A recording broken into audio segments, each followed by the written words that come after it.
semuanya, pada video kali ini kami akan membahas salah satu isu penting dalam hukum internasional, khususnya berkaitan dengan hukum laut dan bisnis maritim global. Nah, sebelum masuk lebih dalam ke pembahasan, aku akan menjelaskan terlebih dahulu latar belakang supaya teman-teman bisa memahami mengapa sih isu ini tuh penting untuk dibahas. Kalau kita ngomongin soal laut, laut ini memiliki peran yang sangat besar dalam kehidupan manusia. Tetapi kebanyakan orang melihat laut sebagai tempat wisata atau tempat cari ikan aja.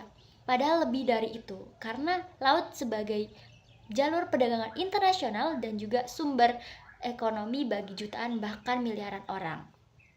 Makanya, kondisi laut sekarang menjadi perhatian internasional. Karena semakin kesini, masalah laut ini juga semakin sulit. Seperti pencemaran sampah plastik yang tidak hanya mengotori pantai saja, tetapi sudah sampai ke laut dalam, bahkan ditemukan pada tubuh ikan-ikan yang sehari-hari kita konsumsi. Selain pencemaran ini, ada juga overfishing, yaitu penangkapan ikan secara berlebihan. Jadi ikan ditangkap secara terus-menerus tanpa memperdulikan keseimbangan ekosistem laut. Ada juga praktik yang disebut IUU fishing. Jadi ini adalah penangkapan ikan secara ilegal, tidak berdasarkan aturan, dan tidak dilaporkan.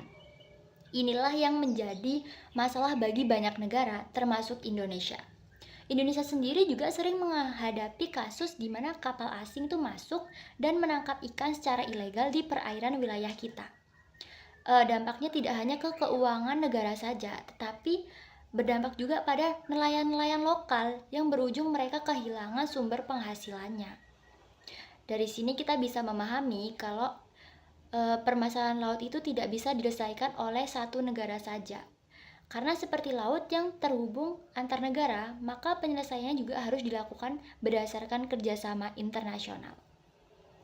Maka dari itu, banyak organisasi dan aturan-aturan internasional yang mulai muncul. Salah satunya yang penting adalah UNCLOS 1982 atau biasa disebut sebagai Konstitusi Hukum Laut Internasional.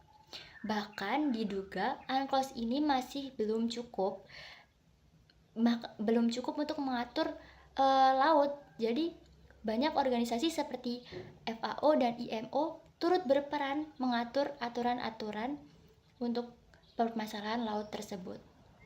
Nah, yang menarik nih, aturan-aturan laut tadi atau aturan-aturan internasional tadi tidak hanya mempengaruhi hukum antar negara saja, tetapi juga mempengaruhi bisnis maritim global. Jadi banyak perusahaan pelayaran dan perusahaan-perusahaan perikanan yang mengikuti standar internasional supaya produk mereka itu diterima dalam pasar global. Nah, berdasarkan hal tersebut, pada video ini kita akan membahas mengenai sebenarnya apa peran organisasi internasional dalam membentuk hukum laut internasional dan apa pengaruhnya dalam bisnis maritim global. Selanjutnya, yaitu rumusan masalah. Dalam video ini terdapat dua rumusan masalah. Yang pertama, yaitu bagaimana peran organisasi internasional dalam pembentukan dan penyelenggaraan hukum laut internasional. Yang kedua, bagaimana pengaruh organisasi internasional terhadap regulasi bisnis maritim global. Yang kita masuk ke dalam dasar dari teori dari hukum laut internasional. Yang pertama yaitu adanya Mare Liberum yang dikemukakan oleh Hugo Grotius pada 1609. Ia menyatakan bahwasanya laut merupakan milik seluruh umat manusia atau res communis omnium. Dan ia menyatakan bahwasanya tidak ada suatu negara pun yang dapat memiliki laut secara mutlak. Dan seluruh negara dapat melakukan pelayaran, perdagangan, komunikasi internasional maupun memanfaatkan sumber daya laut secara bebas. Yang kedua adanya Mare Clausum atau laut tertutup yang dikemukakan oleh John Selden. Ia menyatakan bahwasanya suatu negara dapat menguasai atau memiliki laut tertentu yang dekat dengan pantainya. Dan ini merupakan dasar dari konsep laut teritorial maupun hak negara pantai. Oke, selanjutnya adalah teori Common Heritage of Mankind yang dicetuskan oleh Arvid Pardo pada sidang umum PBB tahun 1967. Dasar laut internasional dan sumber dayanya merupakan warisan bersama umat manusia, tidak boleh dimonopoli negara tertentu. Pengelolaan dilakukan oleh International Seabed Authority. Yang kedua adalah teori sustainable use. Teori sustainable use menuntut pemanfaatan sumber daya laut secara bijaksana tanpa melampaui daya dukung lingkungan dan kemampuan regenerasi alaminya. Pemanfaatan sumber daya laut harus menjaga keberlanjutan ekosistem. Penangkapan ikan tidak boleh melebihi kemampuan regenerasi alam. Dan selanjutnya menjadi dasar pengelolaan perikanan modern. Lalu yang ketiga adalah teori precautionary principle, yakni ketidakpastian ilmiah bukan alasan menunda perlindungan lingkungan laut, dan negara wajib mencegah potensi kerusakan serius terhadap ekosistem laut. Baik, selanjutnya kita akan membahas tentang common heritage dan prinsip pengelolaan laut modern. Gambar di atas ini adalah infografis yang menjelaskan bahwa Permen KP nomor 5 tahun 2025 dibuat untuk memperkuat pengawasan pemanfaatan ruang laut agar semua kegiatan di laut sesuai aturan dan memiliki dokumen KKPRL atau kesesuaian kegiatan pemanfaatan ruang laut. Pengawasan dilakukan oleh Polsus PWP 3K melalui pengamatan tidak langsung dan inspeksi langsung di lapangan. Wilayah yang diawasi meliputi perairan pedalaman, laut teritorial, ZEE atau zona ekonomi eksklusif, landas kontinen, hingga kawasan pesisir. Pengawasan dilakukan dengan memeriksa izin, peta zonasi, citra satelit, laporan usaha, dan informasi lain untuk mendeteksi pelanggaran. Jika ditemukan indikasi pelanggaran, petugas akan turun langsung menggunakan kapal patroli untuk memeriksa lokasi, aktivitas, dan dokumen perizinan. Dalam tugasnya, petugas memakai teknologi seperti drone, citra satelit, ROV, dan GPS tracker. Hasil pemeriksaan dibuat dalam laporan pengawasan yang berisi analisis dan rekomendasi.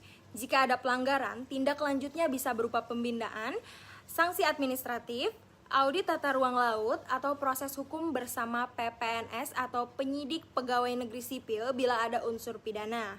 Secara umum, aturan ini bertujuan menciptakan pemanfaatan ruang laut yang tertib, legal, dan berkelanjutan dengan dukungan teknologi serta kerjasama antar instansi. Saya akan membahas tentang UNCLOS 1982 sebagai konstitusi laut dunia, Common Heritage of Mankind, United Nations Convention on the Law of the Sea, atau UNCLOS merupakan instrumen hukum laut internasional paling lengkap diadopsi di Montego Bay pada 10 Desember 1982. Berlaku sejak 16 November 1994, disebut The Constitution of the Oceans. Tujuan UNCLOS menjaga stabilitas hubungan antar negara di laut, menjamin pemanfaatan laut secara damai dan adil, menyeimbangkan kepentingan negara pantai dan masyarakat internasional. Selanjutnya ada fungsi UNCLOS, yaitu mengatur batas wilayah laut, hak dan kewajiban negara, eksploitasi sumber daya laut, dan perlindungan lingkungan laut, penyelesaian sengketa maritim. Selanjutnya saya akan membahas tentang pembagian zona maritim dalam UNCLOS 1982. Yang pertama adalah laut teritorial. Lebar maksimal 12 mil laut dari garis pangkal negara memiliki kedaulatan penuh atas perairan, dasar laut, tanah di bawahnya, ruang udara di atasnya. Selanjutnya ada ZEE atau zona ekonomi eksklusif, membentang hingga 200 mil laut negara memiliki hak berdaulat untuk eksplorasi, eksploitasi, konservasi sumber daya alam. Selanjutnya ada laut lepas atau high seas, tidak berada di bawah yurisdiksi negara manapun, berlaku kebebasan, seperti pelayaran, penerbangan, penelitian ilmiah, dan pemasangan kabel bawah laut. Dan yang terakhir adalah landas kontinen. Negara memiliki hak eksklusif atas sumber daya dasar laut dan tanah di bawahnya. Pada bagian ini, saya akan menjelaskan mengenai konservasi sumber daya laut dan UUU Fishing. Konservasi sumber daya laut merupakan upaya untuk menjaga kelestarian dan ekosistem laut agar sumber daya yang ada tetap bisa dimanfaatkan secara berkelanjutan. Dalam hukum laut internasional, pengaturannya terdapat dalam UNCLOS 1982.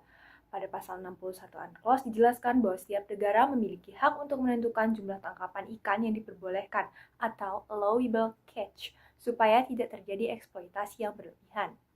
Kemudian, pada pasal 62 dijelaskan bahwa pemanfaatan sumber daya laut harus dilakukan secara optimal dan berkelanjutan. Selain itu, negara-negara juga wajib bekerja sama dalam menjaga konservasi laut lepas. Selanjutnya ada istilah IUU fishing, yaitu illegal, unreported, unregulated fishing. Illegal fishing berarti penangkapan ikan secara ilegal atau tanpa izin. Unreported fishing adalah kegiatan penangkapan ikan yang tidak dilaporkan pada pihak berwenang. Sedangkan unregulated fishing merupakan penangkapan ikan yang dilakukan tanpa aturan atau di wilayah yang belum memiliki regulasi yang jelas. IUU fishing memberikan dampak besar seperti kerugian ekonomi negara, kerusakan ekosistem laut, dan penurunan stok ikan dunia. Oleh karena itu, organisasi internasional dan negara-negara perlu bekerja sama dalam pengawasan serta penegakan hukum di bidang kelautan. Selanjutnya kita akan masuk ke dalam instrumen internasional pendukung serta SDGs 14. Yang pertama itu adanya Code of Conduct Responsible Fisher atau CCRF 1995 yang diadopsi oleh FAO atau Food and Agriculture Organization dengan prinsip perikanan yang bertanggung jawab. Yang pertama itu adanya teknik penangkapan ikan yang ramah lingkungan, melindungi habitat ikan, serta adanya standar mutu hasil perikanan. Kemudian ada IPOE IUU 2001 yang merupakan adopsian dari FAO juga dengan memberantas IUU fishing dengan kerjasama beberapa negara, yaitu negara bendera, negara pantai, negara pelabuhan, serta negara pasar. Selanjutnya kita masuk ke dalam PSMA 2009 yang merupakan perjanjian internasional terkait dengan pengawasan pelabuhan.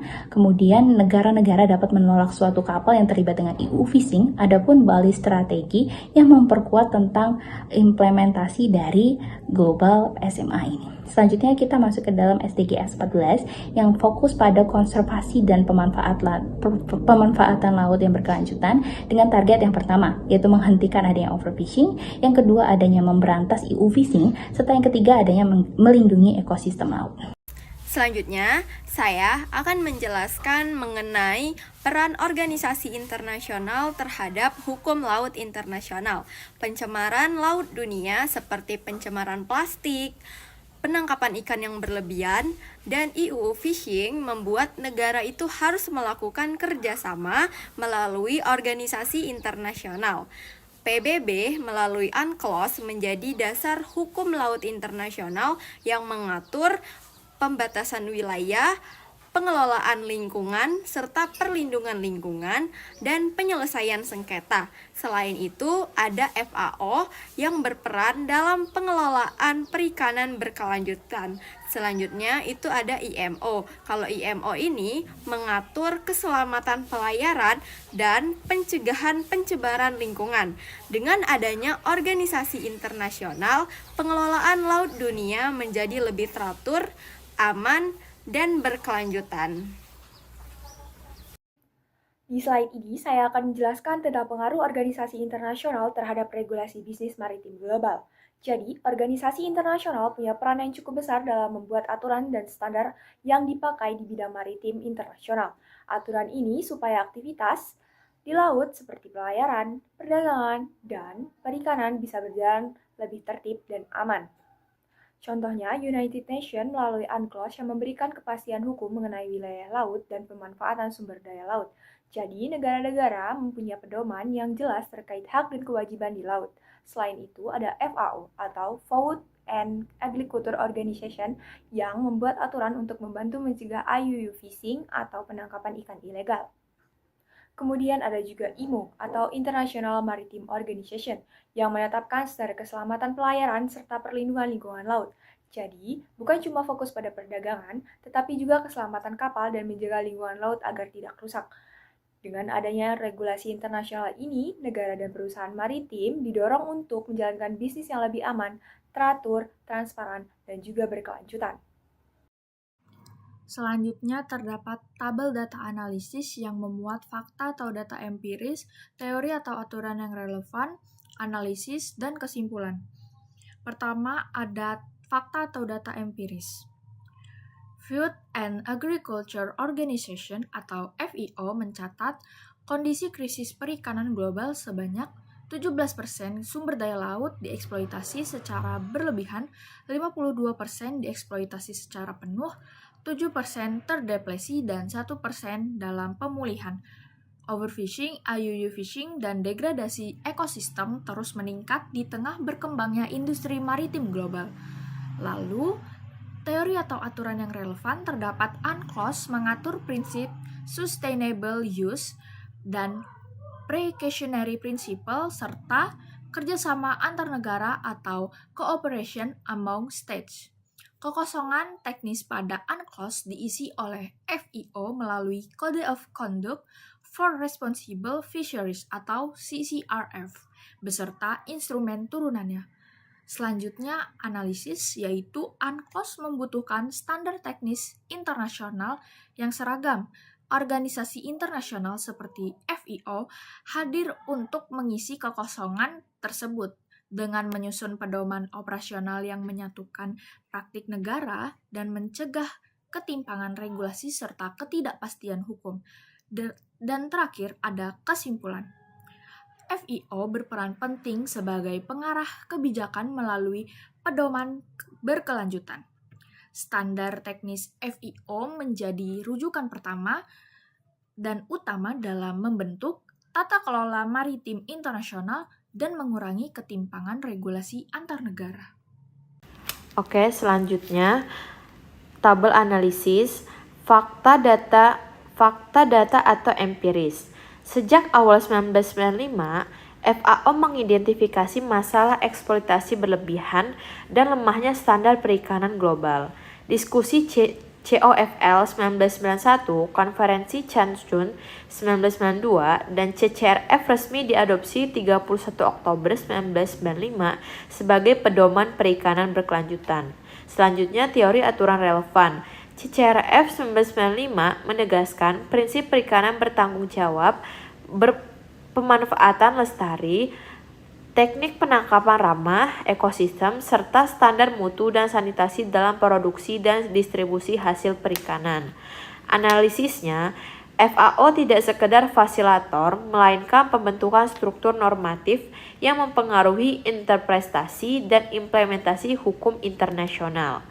CCRF mendorong menyesuaikan praktik penangkapan, perdagangan, dan rantai pasok menuju responsible fisheries termasuk perlindungan habitat dan aspek sosial masyarakat lokal. Kesimpulannya adalah FAO melalui CCRF mengonsolidasi prinsip responsible fisheries sebagai standar global yang bersifat teknis sekaligus normatif dalam membentuk arah kebijakan negara-negara anggota. Di bagian tabel analisis ini, aku akan mengambil contoh nyata tentang bagaimana organisasi internasional bekerja dalam menangani masalah IUU fishing atau penangkapan ikan ilegal. Jadi pada tahun 2023 di Bali, lebih dari 100 negara anggota FAO melakukan pertemuan terkait PSMA atau Port State Measures Agreement. Hasil dari pertemuan itu dikenal dengan Bali Strategi. Intinya negara-negara ini tuh sepakat untuk memperkuat kerjasama dalam memberantas illegal fishing. Karena selama ini sudah banyak kapal ilegal yang memanfaatkan lemahnya pengawasan di beberapa negara untuk tetap bisa beroperasi. Nah, PSMA ini sebenarnya sangat penting karena konsepnya itu cukup sederhana tetapi efektif. Jadi kapal yang terindikasi melakukan illegal fishing atau penangkapan ilegal bisa ditolak masuk ke pelabuhan. Artinya mereka itu tidak bisa membongkar hasil penangkapan, isi bahan bakar, atau bahkan melakukan aktivitas pelabuhan lainnya. Kalau dipikir-pikir strategi ini tuh cukup kuat karena kapal ilegal lama-lama akan kesulitan beroperasi kalau akses pelabuhannya itu dibatasi. Secara hukum sendiri, PSMA juga sejalan dengan UNCLOS 1982 dan target SDG 14 yang fokus pada perlindungan ekosistem laut dan pemanfaatan sumber daya laut secara berkelanjutan. Nah, menurutku, yang menarik dari kasus ini adalah terlihat jelas bagaimana kerjasama internasional itu benar-benar dibutuhkan. Karena illegal fishing itu sifatnya lintas negara. Jadi kalau cuma satu negara yang ketat, sementara negara lain itu masih longgar, kapal ilegal itu masih bisa mencari celah. Makanya dalam Bali Strategi ini tidak hanya dibahas soal aturan, tetapi juga penguatan inspeksi pelabuhan, verifikasi dokumen kapal, sampai peningkatan kapasitas lembaga pengawas di tiap negara. Jadi kesimpulannya, pertemuan PSMA di Bali ini menunjukkan bahwa negara-negara dunia mulai semakin serius untuk membangun sistem pengawasan laut yang lebih kuat dan terintegrasi. Dan di sini juga terlihat jelas bahwa organisasi internasional itu punya peran besar dalam membentuk hukum laut internasional sekaligus menjaga keberlanjutan sumber daya laut dunia. Yang terakhir ada kesimpulan. Organisasi internasional memiliki peran penting dalam pengawasan dan pelestarian laut dunia karena permasalahan kelautan seperti IUU fishing, overfishing, pencemaran laut, dan sengketa wilayah laut bersifat lintas negara sehingga memerlukan kerjasama internasional.